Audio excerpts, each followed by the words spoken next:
What up? What up? What up? Welcome in. It's pre-gaming. Here we go. Thursday, July 25th, 6 p.m. You're hanging out with Sports Money, rocking and rolling with your boy Pimp Slap POD. Let's get this cash here tonight. It's going to be a tight card. Slim pickings, as they say out there. You'll see we've got 4 spots. Three games we'll talk about. We'll see what our guest has to say about this 3M Open. I'm going to drop a tennis spot out there as well tonight.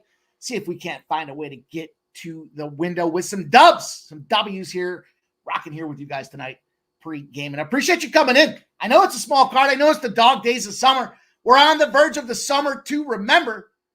So you can't miss out here. We got some action. We got plays on the board. We might as well keep it rolling. We're coming off a middling night out there. You know, it wasn't our finest hour. Just a lot of disappointment, frankly. Baltimore doesn't get the job done. Cabrera goes out there and shoves, pitches a gem, gets that Baltimore team right where they want him in the short airs. Detroit first 5, a push in the 5th inning, and then they don't win the game. They lose 2-1, so that Detroit and under does not hit. Toronto, the bottom of the 9th inning, the top of the 9th inning, we see the Tampa Bay Rays pop one in there, and then it was like a worst nightmare. Nate Lowe, we talked about Nate Lowe in that Texas Rangers game out there, bottom of the 5th inning. I was talking backstage with a couple buddies, and I said, doesn't make sense that Nate Lowe would stuff one home here and ruin that first 5 under, and he did. We did pick up that Kansas City team total over 4.5. Ryan Nelson goes, why wouldn't he go 18 outs out there? It is what it is. Sometimes it's not in the cards. We took a swing and we missed. But we're still battling. We're still grinding. We're still at that big early start to this week. So we will see if we can't pick it up and keep it going. It's Thursday. You know what that means. We bring Miggity Mac Daddy in to come grind on this card with us, try to find these winners as well. Want to make sure we're all set up here, logistically ready to go. And it looks like we are. I expect it to be a small, short, sweet, and to the point type of card tonight, you guys. No sense to waste anybody's time, keep you guys here any longer than we have to. We'll get down to business. You'll see we have that Atlanta Mets game pops off at 7 o'clock. In that 9 o'clock Eastern window, we've got the Oakland Athletics, the LA Angels, the CFL. I'm going to take a shot with the CFL tonight. I think I see a nice little angle for us to cash on the CFL. It's Saskatchewan and Montreal battling out there. And then I mentioned tennis. We've got a little Atlanta tennis opportunity for a nice plus 142 spot. So I think they're in a little weather delay right now, which is fine. It's fine.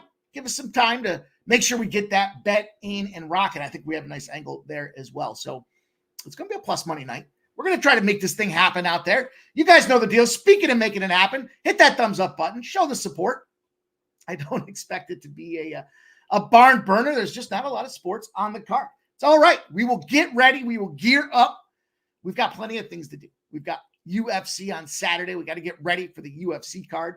We're going to look at some round matchups for Major League or for the PGA out there at the 3M. We're going to look at all kinds of things going on for tomorrow's card, and we'll do some production stuff behind the scenes as well. We'll find a way to tide ourselves over until we get a bigger card tomorrow. That's what we do here. But smash that thumbs up button. Make sure you guys do check out some of that content that is out there. Look, Gokster, even though we released that golf video earlier this week, doesn't mean there's not still round matchups to go check out there towards the end of the video. Make sure you stay through the end of that video to see where he's looking. He's got some fades out there, and there's going to be some juicy matchups for tomorrow's 3M. We got First Strike out there. We got 4 plays for you on a 3-fight breakdown. It's a 10-minute video. If you haven't checked that out as well, you know them boys are heating up. 8-2 in the last 10.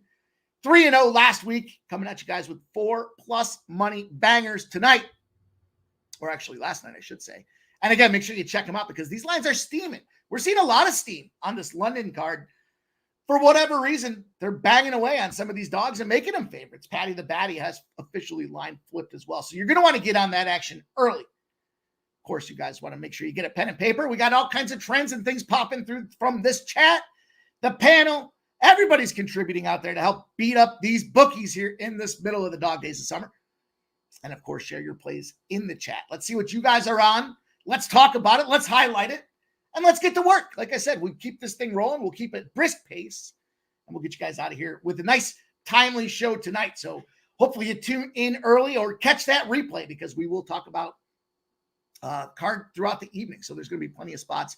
If you missed it early to jump in and check it out late. Shout out to Joe T. Rocking out there. First guy in the chat.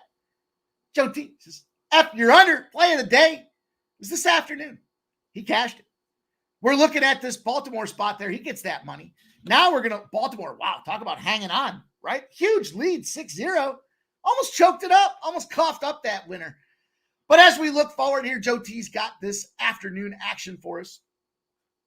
The Oakland Athletics. He's taking a ride out to the West Coast out there. Oakland, he's got the team total over 4.5. And the first 5 team total over 2.5. Nice little plus money spot there for our guy, Joe T. Appreciate you sharing. Justin McKelvey's in the house. He says sports money.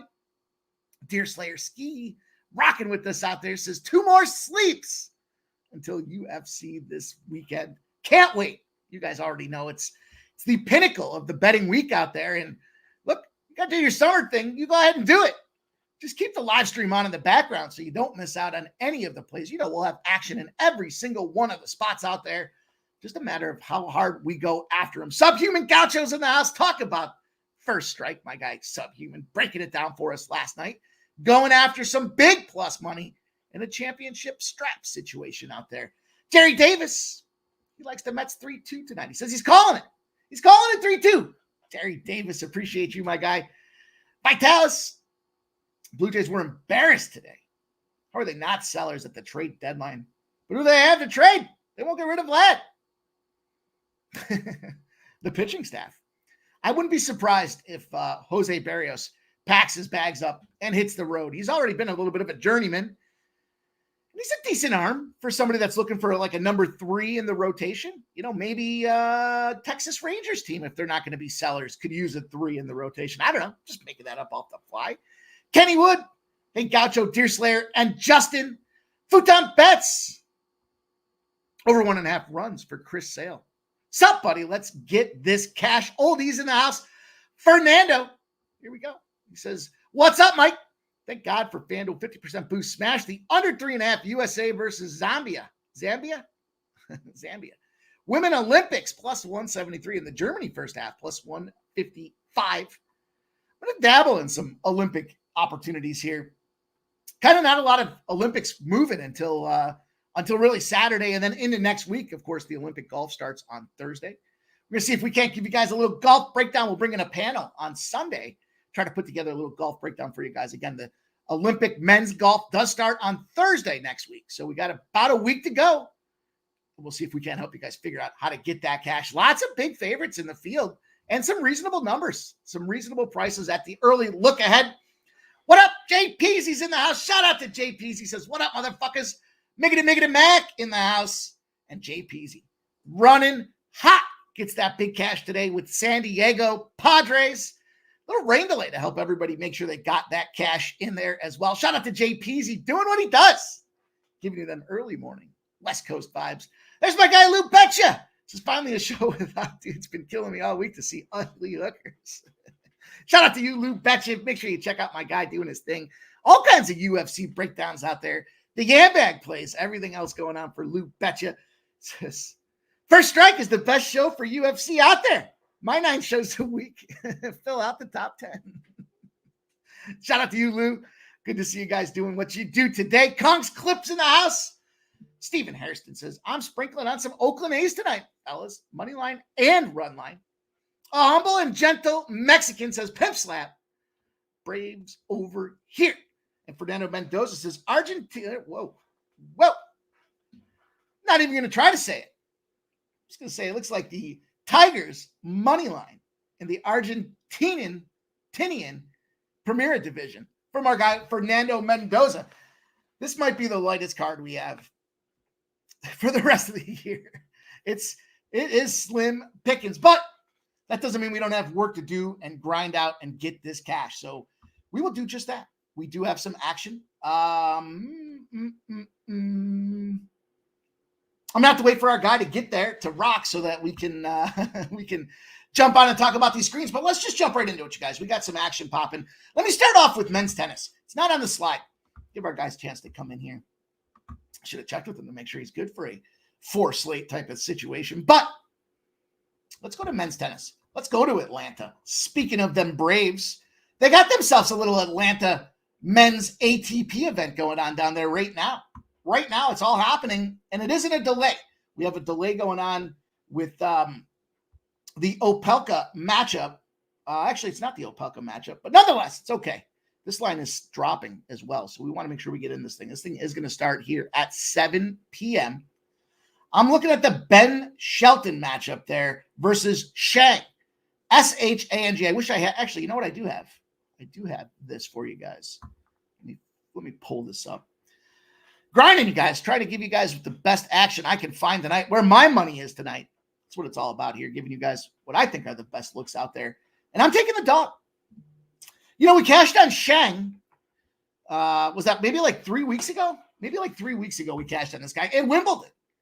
And what he's been doing this year is nothing short of just grinding. Talk about grinders and guys you want to back yourself on. Plays in a lot of events. He's in a qualifying events for quite a few of them. And as we flip into this men's tennis tournament down there in Atlanta, I think we have an opportunity here where there's a little bit of a mismatch. You look at Ben Shelton. Ben Shelton ranks in the top 20 nationally for men's tennis. But then you look at this number. He's priced at around a minus 160, minus 165. For a large favorite or for a top 20 ranked player against a guy that's been grinding in qualifying matches, ground his way in from Wimbledon qualifying, Australian Open qualifying, goes out there and he loses, does Shang, in the round of 32. I'm sorry, round of 64. Round of 64, excuse me. He lost to Dimitrov, though, another top-ranked player, top 50 nationally in Dimitrov. But after that loss, again, mind you, qualifier, grinder, Australian qualifier, Australian Open, Wimbledon qualifier, grinding through Wimbledon, getting knocked out on a nice little 3-match win streak. Back-to-back qualifying spots again in Atlanta. Why is that important? And then, of course, he wins the last game as well. So once we get to the actual event in Atlanta, the round of 32, not tested. Ranked and played a 425th ranked player in men's tennis. They must just rank him to 1,000. I don't know. But what's important about this here and looking at this matchup? First of all, 3-0 now in Atlanta. These tennis matches come down to, I think, three things. Rest. Are you rested? 2, do you have the power in the serve and the backhand? Can you return volley, especially after an aggressive guy like, in this case, Ben Shelton, trying to go out there and ace him off the serve? And 3, comfort and familiarity with the surface. Atlanta does roll a hard court. Also important because as you look at Ben Shelton, I don't know what his deal was when he was playing in Wimbledon. Gets himself knocked out in the round of 16. He lost to the number 1 ranked overall player in Sinner. Very important because he expended a ton of energy in that match just to lose. He's come back out there. He had 2 doubles matches as well in Wimbledon. He went 1-1. Doesn't really seem to have form. Seems like he's just a little off the mark. And Wimbledon's a grass surface. Now he's coming over to the hard court where we see Shang prefers to play. He's got the advantage now because he's had 3 matches in a row. And I know I talk about the rest, the fatigue factor and how important that is. But what's important to note there is the first round of this Atlanta tournament, that 425th ranked player, he smacked his ass. Wasn't really a grind. Didn't have to expend a ton of energy. He's just a young guy that's out there grinding and playing aggressively. You can take Shang to win the first set at plus 110.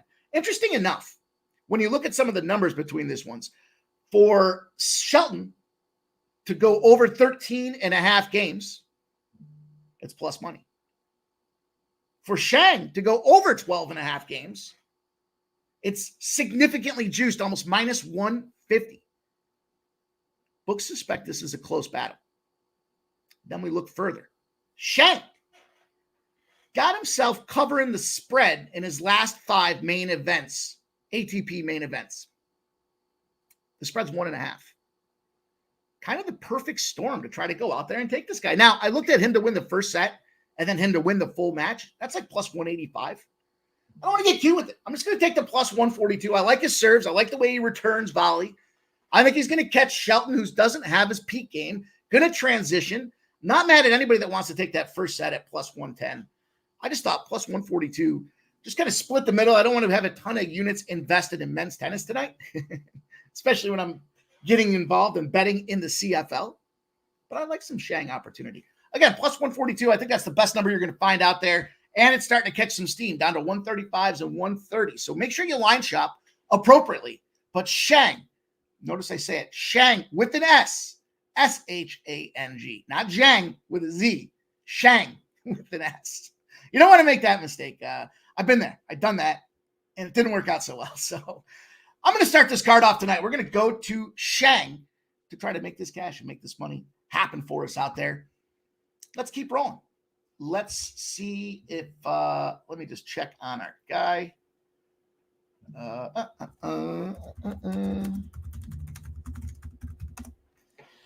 Okay.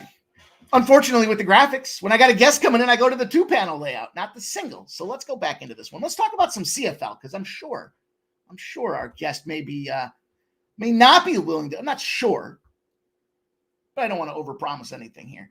I am going to jump in though on the CFL. We've got Saskatchewan. We got the Roughriders going out there against Montreal and the Alouettes. That's right. You're hearing CFL action from me here. I'm taking the favorite. Now, interesting spot about this. This line has come down. It went up as high as 3.5. We've got ourselves just a little bit of buyback now as we're looking at this window. Now down to -3. So there is some steam coming in on Saskatchewan at that plus 3.5, now down to 3. But I don't think it's going to make a difference. We look at these two teams. We look at how they're matched out. I mean, these are numbers, right? It's all mathematics. There's no reason we can't take a calculated shot at these things here. The Roughriders, 5-1 on the season. 5-1 against the spread. Montreal, 5-1 against the 5-1 this season. Saskatchewan, 2-1 on the road. Montreal, 2-1 at home. I started looking at these numbers. You know, first and foremost, this is a low total here at 48. Also catching some steam on the under. I almost wanted to jump in on this under for this game. When I looked at this one, there's two factors that I think are huge for me in this. First of all, I correlate the favorites to the unders. You guys have heard me talk about that time and again. I'm sure a lot of people do. As I was looking at this one, though, speaking of unders, aggressive play, CFL's got the best defense in Montreal right now. They rank first in passing defense, first in total defense, and first in scoring defense. They're also in a situation where they're coming in off the bye. They had some extended rest to go out there and make this thing happen. So I think collectively you put the best defense out there with rest. You got Saskatchewan coming on the road. These two teams, 20 game sample, the head-to-head spots are 10-10. The home field advantage does lie for Montreal, though. They have dominated their last two performances over the last two seasons against Saskatchewan at home, winning that last one last year, 41-10. Seems like defense is going to win the job here. Again, the rested team. I also think when you have that rest and you have that best defense, gives those guys just a little bit more pep in the step when it comes to snapping off the line. I like the first half in this one as well. I looked at that first half. It was sitting at -2. But because the line was coming down, I was hoping that we would see if this number came down to 1.5. Let's see. Nah, still sitting at 2. Highest scoring half. They're saying the first half at -130 will be the highest scoring half. The second half is +120. That total's sitting at 24.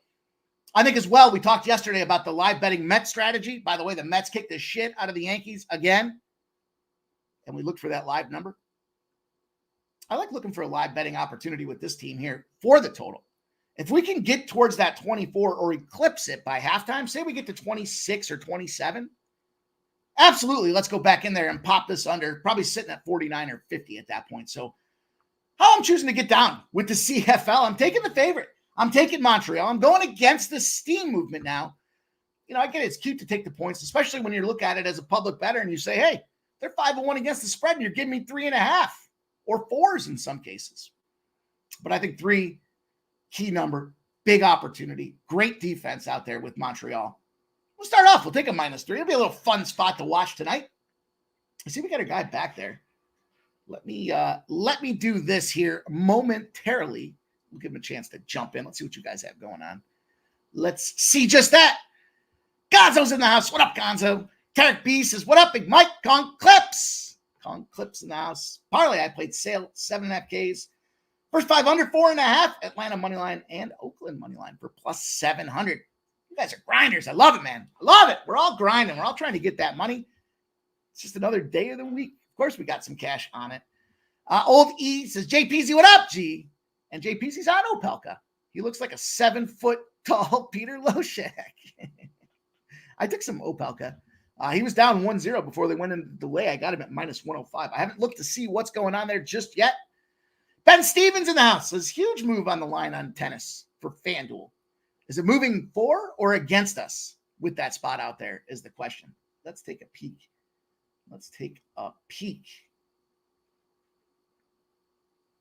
So Opelka is now plus 105. You can catch him live. It's moving a little bit against him. Now I see plus 140 is a number that's out there on DraftKings. It'd be interesting to see. I still like Shank. I still think it's a good opportunity to get it going. I see our guys back there. Let's bring him on. Let me just do a little configuration. I don't know what I'm trying to say, C-Mac. I'm just happy you're here, my guy, so I don't have to say it. How are you? I'm good. I forgot you had these boxes. Of course. Mikey. Of course. You got to clean up you got to get the cam configured. That's good enough, though. Alrighty, what's going on? Shout out to the chat on this beautiful Thursday. Not a lot of games here, Mikey, but I see you will find a way to bet CFL. Have you bet in your life before this a lot of CFL, Mike? By definition of a lot, in comparison to how I normally bet, no. Okay. I do have a handful of games this year. Let me see. Hey, I like it. Get into it. That's what I'm saying. Yeah, I mean, it's not like I was a little more excited about the WNBA than the CFL when it started, and I figured everybody would try to jump in there, but I am 4-3 in the CFL. 4-3. I had a nice start, and then I kind of fell on a rung there right around July 7th. Hamilton fucked me. The over on the Elks game July 19th fucked me. And I did back Winnipeg back at the end of June at -3, and they fucked me. So, you know. A lot of fucking you. Yeah, I had a 3-game losing streak out there. But look, man, we got the bye. We got the better defense. And this line's come down. I didn't like the hook. I didn't like the 3.5s. And I saw some people out there, like, you know, there's some fades on Twitter. I don't like to listen to a lot of people's breakdowns because it just I'm easily influenced when somebody starts telling me why they like a spot. But what I do know is there are some people that like to bloat the lines up, and then they throw them out there on Twitter, and you can't get those fucking lines. And those are fades for me. Those are just, when I see people doing that, I'm like, you know what? You're cheating. You're cheating yourself. You're trying to get the better number. You're scared of that 3.5, so you're going to round it up to 4. And you're going to lose. I'm taking the -3. I see what happens here. I got a 3-game lose. I'm going to put it on the line, though. I'm going to be 100 with you guys. We're going to count this thing as it goes. How about you? You feel better? No. What would it take to get you on this -3 today? What was it going to cost? Nothing. Zero. Nothing against you, but I won't. If I happen to text you later a live bet on an under because we got over 24 in the first half, will you give it a second look? No. I mean, I'd have to look at it. It's nothing against you, Mike. You know that. Like, I'm not. Yeah, I have to be fully into it. I've gone through. It's a whole different football, and I got too much stuff for college football to prep for to be involved. But I love it. You know me. I never rip on anyone. I love gamblers. Any way to get money, whether you're betting, $10, or 10 grand or whatever sport it is, I support it. Yeah, I'm like, so I love it. That's why I always get that shit. I'm not one of these people that are like, blah, blah. I just need to look at it for my own bet, that type shit. I struggle with I struggle with watching it. I don't know what I'm going to be watching tonight. I think I'm going to be sticking with baseball here because I'm trying to get some cash on some of these spots and kind of grind this thing out. So I'm looking for big on this Dodgers game. I'm trying to get that cash. Beautiful. But let's go. We got 2 baseball games, C-Mac. You are the guy to help us analyze this thing here. We got hitting props. We got maybe pitching props. We got 2 games. We got 7:10 p.m. We got the Atlanta Braves and the New York Mets. Interesting little spot here because we see a lot of money coming in on this Mets team. 52% of the bet. I should say the line is moving. I shouldn't say a lot of money. It's pretty much a coin flip. 52% of the bets on the Mets, 43% of the cash on the Mets. It's gone from plus 108 to minus 105. And this line for Atlanta dropping from minus 126 to minus 108. 89% of the bets and 87% of the cash on the over. Don't have any movement, sitting at 7.5. In fact, I did see a bunch of 7s out there. Looking like Sale and Severino trying to go out there and shove. You guys can see the numbers on the bottom. Sale with a 2.7 ERA, 13-3 on the season. Severino 3.58 ERA and 7-3. The Mets, man, what a big stomping they put up. They just owned the Yankees this year. It's impressive with this little Subway series. It was a non-factor, especially a 12-3. Holy shit.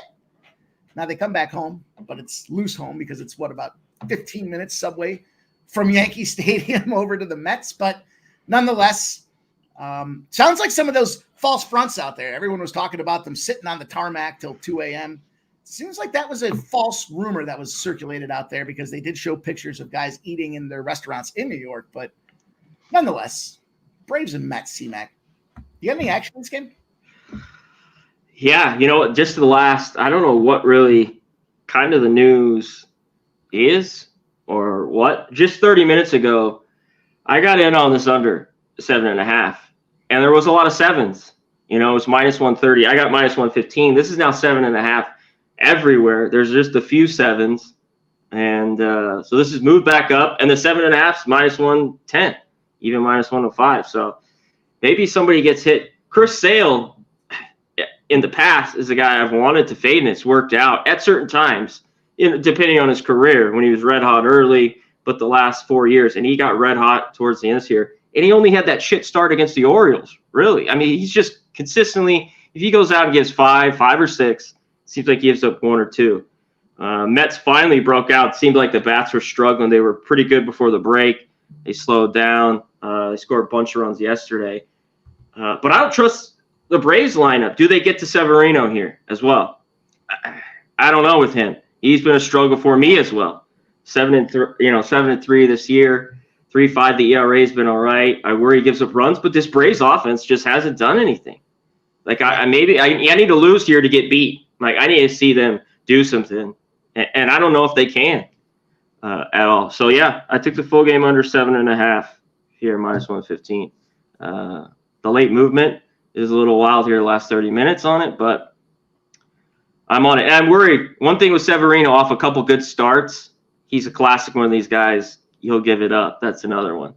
Always check these guys out. It's like 2 or 3 good, then boom, he gives up 6 or 7. Yeah. Bounces back, he gives up 4 or 5. I didn't want to mess first 5. Braves bullpen's been pretty good all season long. Mets not so much, but not awful. They're right around 20th, depending on where you're looking at. So yeah, I'm on the under 7.5 here. I see our guy Juggler23 coming in with the stat for us here. He says home favorites coming off a game in which they hit 4 or more home runs, proven to be a good investment over the last 4+ seasons. 295 and 149. There's that 66% rate we look for, plus 34.8 units in those spots as well. Interesting, because I kind of had this theory. It's the blown low theory, right? Once you go out there and you put up a ton of runs like they did this past game, do they still have any gas left in the tank? I'll tell you, I'm sort of in alignment with you on this one here. I started off, I got the first 5 under 4. I specifically wanted to isolate these pitchers, but now that's good. You got a 4. At least you got the 4 because that wasn't too long. There's a lot of 3.5s, at least early on. Is it 4 now? I'm sure it is with this movement. If you want to get on it, yeah. Let me see what good old friends at DK have. Fuck, this Dodgers team just lets the there's some 4s, minus 120, right around there, 125. Okay. Which is that I like that number. I wish I had the hook. I wish I had the 4.5, but with such a low total of 7s and 7.5s at this point, we got to take what we can get, and I am going to take that there. I think that these two pitchers. Kind of coupled with the fact that I do believe in that blown load theory out there where they score a ton of runs, contrary to what our guy Juggler23 shared with those stats. Just to me, it seems like Severino should be able to get there's not a lot of things going on right for this Atlanta team right now. Now, I do like a couple of guys here. I'm not sure what the hell's going on when you look at Austin Riley, didn't they pull him out of the lineup? Was it yesterday they pulled him out of the lineup kind of last minute?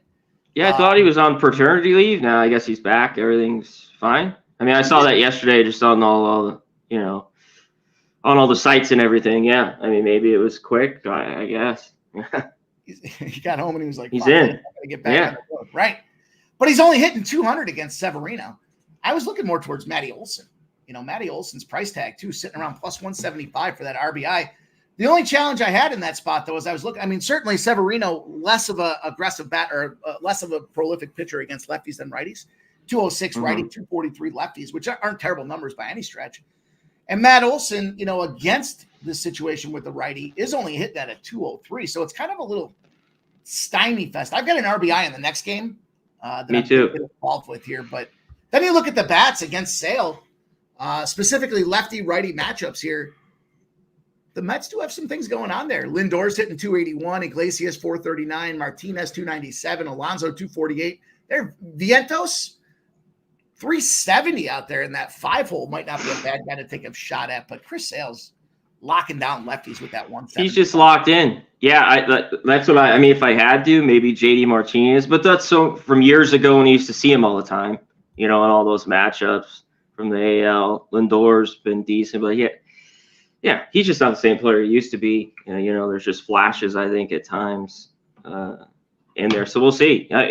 Short sample, really 3 guys just basically that have some good numbers that maybe kind of stand out. But, I worry he's due maybe for that shit day. But it's kind of this one that's just, especially the Braves with everything's just been working.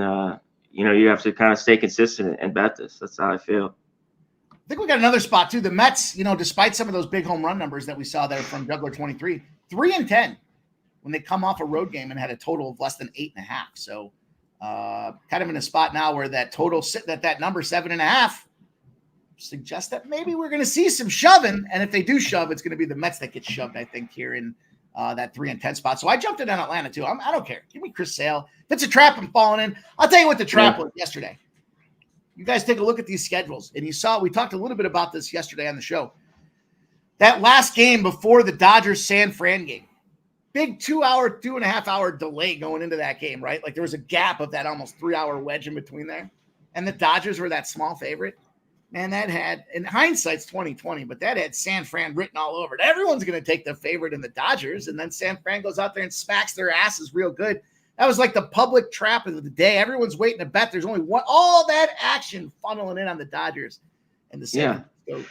Well, it was worth the shot because Glasnow had been so awful. He pitched well, and so did Robbie Ray. The huge question mark. He hasn't pitched in a year. Looked decent in his minor league starts. You were just going off that, and and the price being way too off. Giants, by the way, just tied it up here. 4-4. I saw that. Fuckers. Yeah. I'm a little too overextended on that Dodger spot out there. I thought this was a great opportunity with this low price again to try to take a shot with this thing, especially given that potential bounce back after what we saw yesterday. But let's go. Kershaw was pretty good. He started out pretty solid, right? I mean, he only hit, what he let up, 2 runs, I think, 2 earned runs, and then decent. Yeah, I mean, not terrible for the first start. I get that some guys want to fade him, when these guys come back from their first starts, but no, I mean, I'll take a price like that when I can get it, especially with I know it's not a year ago or 2 years ago, but this thing would have been minus 350. And to me, I just, based on the betting numbers there, I wanted to take a shot. But let's go. We got one more game here on the Major League card. Let's get into this one here.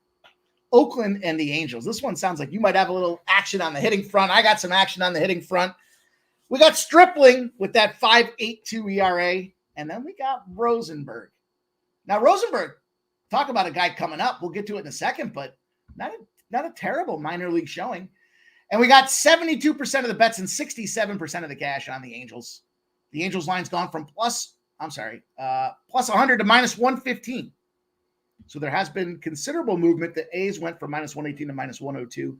This total's on the climb. It's moved up a half a run. 82% of the bets and 83% of the cash on the over. And I mentioned kind of this Rosenberg factor as I was looking at this game. 14 games in AAA, 3.74 ERA. 1.23 whip, though. Probably a little less than to be desired, but it's an interesting spot. You'll see the A's clearly placed on the shit list. In fact, they are holding court on the shit list over there all by themselves. A couple thoughts that I had with this one. I mean, first of all, Oakland, holy shit, the month of July, Oakland has been the best hitting team in Major League Baseball. You're seeing the dividends by their performances. I don't know, though. They might be in seller country now. Lawrence Butler, where the fuck did this guy come from? Brent Rocker, a bunch of guys in there that I just seeing him consistently crush. It's amazing to me. C-Mac, what did you think? Mm-hmm. Yeah, real quick. I mean, Stripling, first start here. Shitty 1-9. He was awful in April and May. Angels are at home. This series has been weird. Angels finally got that win in Oakland, but they've just dominated the A's. Like, I lean the A's. I kind of just – I've kept that a lean. I haven't bet it. And what do we get from Kenny Roseberg? He's 29, though. He's been in the minors for 8 years. That's the only big thing. Yeah, and, he's been up. He did a little bit of work in the pen, but they haven't loved this guy enough. When a team that needs pitching desperately, whether it's starters or relievers, they don't have enough confidence in him. It seems like – and he's been all right in the minors. They'll be like, all right, then he gets racked around. He's been up and down. He's been injuries, too, when you go through his looks. I think the Angels can get some runs here off Stripling. I don't know really who. This lineup's out. Pilar, Calhoun's in the 4-hole. I always love Renfrino. He's back, but he hasn't played in a while. I think he just played one game. I like Hoppy. I look to him. He has been the best lately. What's he hitting 6? But I think they could get to Roseberg. I want a guy. Brent Rooker has been the guy, and his numbers are almost just crazy. The over on that base is like -130. The RBI is +125. I get it. But there's just one guy. He's in the 2-hole. I want him here. His RBI. And Duhar. I'm on it, baby. This guy's been red hot. Red hot. RBIs in 5 of 6, 7 of 9. Out of the last 6 games, he had 2 hits or more in 5 of those.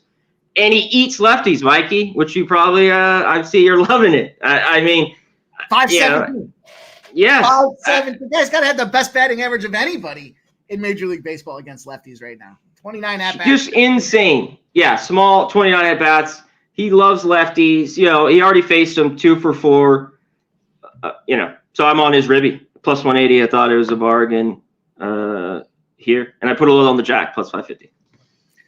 I flipped gears. I went to pick on now. I love that look. I on Sharpie's show on Tuesday. I gave out Andahar there, and he scared me, of course.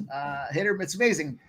I've mentioned Butler. He goes out there and cranks it. Giloff was the only guy that didn't have. Was that the game he missed though? Because he's hitting it on the 23rd. Then, so he missed for you. Is that what you just said? Was he? Did he not play on the 23rd? I thought I saw him in there. I thought he had 2. He didn't. Yeah. He played. He didn't get a ribby, but he's had a ribby in every game. Yeah, multiple hits too. And then the 3-3-2, 1-1-2. It's almost like he knew and was like, "Fuck." I telling you, the go back to it. It's just been crazy this year. Yeah. That's not always going to work. Yeah. It's just been fucking. It's something for. It's been wild for me this year. Whether I'm so discouraged, I go right back to it, and it's worked out with only a few guys. It's been wild. I went on the other side. I took a couple things that I looked at for this one, and I'll give you guys some of the numbers. But I got the A's team total over 4.5. I thought we see runs, we see Stripling, and especially Stripling against lefties. Talk about Rosenberg out there and what we see Andujar's doing against lefties. Stripling against lefties is sitting at that 351 mark. Now, not a ton of lefties in this matchup when you look at the rotation for the Angels, but how about this Nolan Shanuel? Shanuel? This guy's sitting down there with 268 at-bats against lefties. He's hitting at 257. It's the 3rd highest on the team. I know he's in the 7th spot, but I believe that's why he's priced at that +240 because he's way the fuck down there. And he's a lefty, which is super important. And before that, we see Willie Calhoun's the lefty above him in that 4 spot. So we get an opportunity if Willie Calhoun can at least do something to generate some offense out there. Pilar and O'Hoop, maybe they go out and do it. O'Hoop's not terrible. Logan, the catcher, 296 against lefties as well. But in the 7th spot, obviously I'm a little less than excited about those situations because we might not get that 4th at-bat. But I do feel today, especially with Kenny Rosenberg out there and Ross Stripling, we do get 2 phases. I think we see him twice early on, and then we'll see what the bullpens can do out there. But then I think there's going to be runs. as well. I know it's 9.5. I just, yeah, I like the price with it there, Mike. He's been hitting a little bit. You know, I know he's in the 7 hole, but I like it. A guy like stripping it should sit well with him. You know, he's a lefty against that righty. I'll sport some numbers for you guys too. 11-0 are the Angels when they got a total that's greater than or equal to 8 after a dog win, and they used up 5 or more pitchers. Kind of think about that, right? We got a total that's kind of in a lower number. It's not that key 9. It's at that 8 or higher. They're a dog win, so they were able to go out there and generate some offense, and they used a ton of their batting arm or their pitching arms. Bullpen's probably going to come in there a little gassed, a little stressed. Should be able to puke up some runs. In those same spots, by the way, the Angels don't bounce back. They're 0-11 in that same spot. So can't be mad at anybody that wants to get involved on Oakland. But in the first game of a series against divisional opponents, the Angels are 195-96 over that monster sample that's going on there. So 2 seasons worth of data. First game of series versus divisional opponents, 195-96. I mismatched those two. I kind of thought I can't. They're on the shit list. I can't put my money on the Angels. But I'll take a shot with some runs, and I'll kind of correlate it there with Shanuel at plus 240 as well. I think at minus 105 and plus 240, we see runs. I love to hear that you're thinking runs. This could be a nice little there's a ton of the conflicting stuff, too, a little bit. Like, the Angels just own them. You mentioned against a divisional opponent how good they've been. A's have been better of late, hitting, but, huge. Some of these days have been huge for them. This has just been a weird series where it's been tough for them to get wins. In LA, really Anaheim, and yeah, someone put it. We hit it at the top. Rosenberg just pitched against them. That's why I think the A's and Duhar. I like it. Some of these guys, maybe Nevin, Geloff. Geloff's been hurt. I just haven't been able to trust them as much. Nevin had a run there months ago. That's why I want him. And I get anyone that wants Brent Rooker. I just don't want the price. And Langiers is a home runner. Nothing. The guy hits 200. But I've had my share of him where he's done nothing, and then the next day he goes out there and he hits that fucking home run again, and I'm like, damn it. Sometimes I take this. I think I get a little too cute when I get into some of the batting stuff because I'm like, plus 125. I don't want to. It's not enough for me, and then I end up getting a guy that's big odds and he doesn't do it, and then because he didn't do it and he was such big odds, I think it was the wrong play, and the following day he goes out there and he smashes it yards. So it's like, fuck, I can't. Sometimes you can't catch the rhythm, but. I think I got today. Well, Rooker, today, if you take it, I'd just take his RBI instead of the 1.5 at minus 130. I just would never do that juice. Still, the 125s are way better. We've talked about this. I mean, that's how I look at it. Yeah. I mean, money in the bank certainly better than risk money anyhow. But and shout out to JPZ. Speaking of money in the bank, because he feels bad for anybody to fade Doyers on Kershaw's first day back, and we see our guy Red Bearded Chick. Ohtani really is that guy. 6'4". Let's see if we can't close that out. Nice. What do you hit, a 2-run bomb? We got ourselves, let's see here. We talked a little bit college. We talked a little CFL. Thoughts from you? Any early thoughts here based on this 3M? I got a couple guys down there that I saw that were leading. Bridgman -8. Hughes at -7. And a little two-way tie for third with Rogers and Trainer at -6. Any thoughts on you? Random, put you on the spot here from a golf perspective. Anything that you like going on in this golf matchup? Yeah, what did Ohtani just hit? He hit a home run or what? I'm looking. I got to know here. I'm looking. Oh, yeah, Ahmed, and he hit 2 solo bombs. Yeah, we'll see. Nice play. You have Mackenzie Hughes. I like it. Thigala, I thought could bounce back, not at the price. I thought he was playing such great golf. A lot of people are on him for the British. It didn't work out. But guys like Streelman, Pendrith is the one. He had been playing really good golf, Mike, and I left him off. That was my fault. The price was really good with him. And I went with Hadwin. He's looked awful today, especially a guy who's like 50th in the FedEx Cup, had played well here in the past, and just shit the bed today. Really the only guy for me that did that. I want to just touch like Gary Woodland. I'd love to take. He's not playing good golf. Been better of late, making cuts. I couldn't get there. Finau's in the perfect spot. He's won here and been top 10, top 5 here before. So yeah, tough for me. I have Cam Davis. He's 3 under. He just loves this place. I think he's won here and 3 or 4 top 10s. So I got Grillo's 3 under. My guys, everyone except Hadwin is pretty good here that I've took today that I'm not too upset about. Maverick McNeely. A lot of people are on him. Remember before, Mike, before the Scottish and British? This is the spot I thought that would be big for him. Still hasn't won, and I just took him top 10 because I don't know if he will. He's just one under. But I thought he was a sleepy, good spot at that number. Yeah. But yeah. Go ahead. The thing about this tournament, too, is that you've got all the big names overseas in Paris for the Olympics. So if you're going to look to take a slump buster here, or somebody that's maybe a little bit less of a known player, this is a great time to do it because these prices are wide for a reason. I mean, there's really no clear front runner. We can look at the board and see that, we can see that Jacob Bridgman's in first at 800, but, one good day. And I know our guy Gokster was talking the other day about expecting the weather to become a factor. It's going to get hot tomorrow. It's going to get 90 plus degrees. It's a little warmer, yeah. It's going to be steamy out there, probably muggy as fuck on top of it. There's a guy that I took a shot with here for the top 20. I still like him as an opportunity. He's sitting at 1 under today, and he lit the Steam report up last night, probably, 10:30 at night. Got the notification that Austin Eckroat, top 20 right now is plus 200, ECKROAT. Keep your eyes on this guy. Again, he's -1 today. Not that far out of contention. I mean, he's certainly in the realm of being able to make the cut, kind of coming off that afternoon spot where the wind potentially picks up here. But I think this guy can make a move up the board. He's kind of currently sitting in 55th on the board, has that opportunity to really fly up this thing. I think top 20 at 2-1. Again, field's wide open. I wouldn't even be mad to take a shot on this guy to win outright. He definitely hit the outright report. When I talk about the Steam report, though, a lot of their top 20 and top 10s come in, successfully.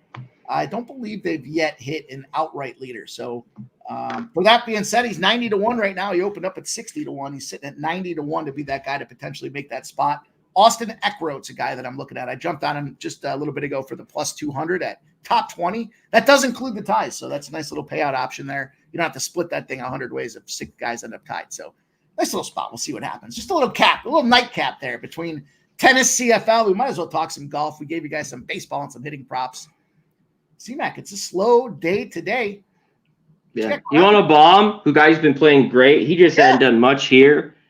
And slowly playing good golf. Can't hit it long. He's an old guy, but he's won a couple of majors. Zach Johnson. And I was worried he would play well. He's 3 under today. He's just, his golf game right now is he's playing good golf. You can get him now. He's 3 under, top 10, 10-1. I thought was kind of the look. I thought, kind of a bomb here to finish. Shit. Yeah. Wow. We have 3 more days. The golf is always like get through the cut, then moving day, of course. But he was on my radar last night when I go through everything, but I just didn't move, and he had been playing well. I woke up at about 4:30 this morning, and I was like, oh shit, there was a couple other guys I wanted to get in play, and I just didn't get to them, and I couldn't see straight. So I was like, man, you wake up in the middle of the night to grab a drink of water and start to look at the phone, and I can't see it. I'm like, fuck it, I can't see this shit. So I figured I would have to go and attack tonight and start to really dig into some of these matchups. But I like it. The goggles are on. Yeah, they were faded. I was definitely faded. So, we got it done, my friend. Another day. We'll check the box. We'll see if we can't get these victories. We're about to get things popping off here. Despite a small card, we still rolled 50 minutes for the boys and girls in the chat. Appreciate you coming in today, my guy. I know small card. I hate to waste your time, but love to get your insight. I know everybody in the chat does as well. So, I love coming on here, and even a couple of games we got to break it down. You know what I mean, Mikey? And we'll get to the Olympic golf in a couple days in Paris. Good golf course. That national there. They play the Ryder Cup there. Americans, of course, got their ass whooped. They always do over there in 2018. Course isn't too much different from there. A lot of the Americans didn't play there, the 4 guys that are there anyway. So we'll get into that this weekend, Mikey. So I like some guys to play well, and we'll hit it up. So check it out. I'm sure you'll pump it up for us for our Olympic golf. I will over promote the shit out of it as the promotional extraordinaire here. That Olympic golf's been good. I had Justin Rose the first time. I didn't have Schauffele. I don't know. I think I bet him. Actually, I bet him I bet him live, but I didn't have him before. That was big. That's why I went back when I loved him before he was a huge favorite, winning majors. Yeah. Xander, don't be 12-1. When he was 25, 30-1, man, he was my guy. And look, shout out to him. He played an unbelievable round on Sunday. Yeah. Unbelievable back nine. Just hats off. We talked about the night before. I thought his round, it took a round like that to win because Justin Rose shot 3 under, 4 under. He wins, and he basically did. He played solid. But, just one guy was just so much better because I thought Rose would have got it done. So, yeah, shout out to him. Well, I love the Olympic golf. I love the international format, the Ryder Cup. Not so much the President's Cup, but the Ryder Cup. Yeah, format, President's always a joke. Yeah, it's just kind of doesn't fit quite the same as the Ryder Cup, but they want to include the Aussies and the Canadians, so I get it. But Olympic golf, a lot of fun, small field to represent their country, and it's big names, so it's going to be a ton of fun to talk about that with you. We'll get into that this weekend, and stay tuned for that, boys and girls. C-Mac, tell them what you got cooking, where they can find you. Let's put a bow on the show, my friend. Just hit me up. I'll be around. I got a few things going on, in depth on college football. We'll start doing that just shortly in weeks. We'll get everything figured out on everywhere and anywhere we're going to do that, Mikey, and hit me up. I'm not the wildest, but it's been successful for me with a lot of stuff I've had to do in the past, with at least some of these, because when I find advantages of them on team totals and stuff like that, they've been just good for me the last 4 or 5 years. So I'll have some of those in college football. But just getting on the grind there. Connor Mac Picks, hit me up, DM me always. My shit's always open. Talk to anybody, anytime. I love you guys. Shout out to the chat. Appreciate you having me on. Trans Canada. Good to see you, my dude. It's been a minute. Appreciate it. Red Beer, JPZ Coin, Morgan Spooner, Ricky Bobby. What up? Oh, Ricky, I'm on Andujar, the A's. I got red hot. Even though he missed for Mikey on Tuesday, that was a lone day. He didn't have an RBI. I mean, he's gone 2 for 4, 3 for 4, 3 for 5, 1 for 4, 2 for 5. Last game, he eats lefties. I had to take him. Plus 180. Big plus price there for him. I put a little on the bomb. Plus 550. There we go. Appreciate it, my man. There you guys go. We have it. We got you guys through some action to tide the storm here till we get to tomorrow. We'll have another card at you guys here. Pub Sports. Woo! Pre-gaming. Sports money. Whoops. Appreciate everybody, guys. Let's get up out of here. It's getting silly. And it's time to put a bow on this thing. Appreciate everybody rocking. Hit that thumbs up button for us. Show the support. Get out there. Check the content out. First Strike. It's over there ready for your guys' review and ability to go out there. Share your best plays in the comments as well. Appreciate you guys all the time hanging out with us. Love you. It's showing the support. It means a ton to you guys. We'll see you soon.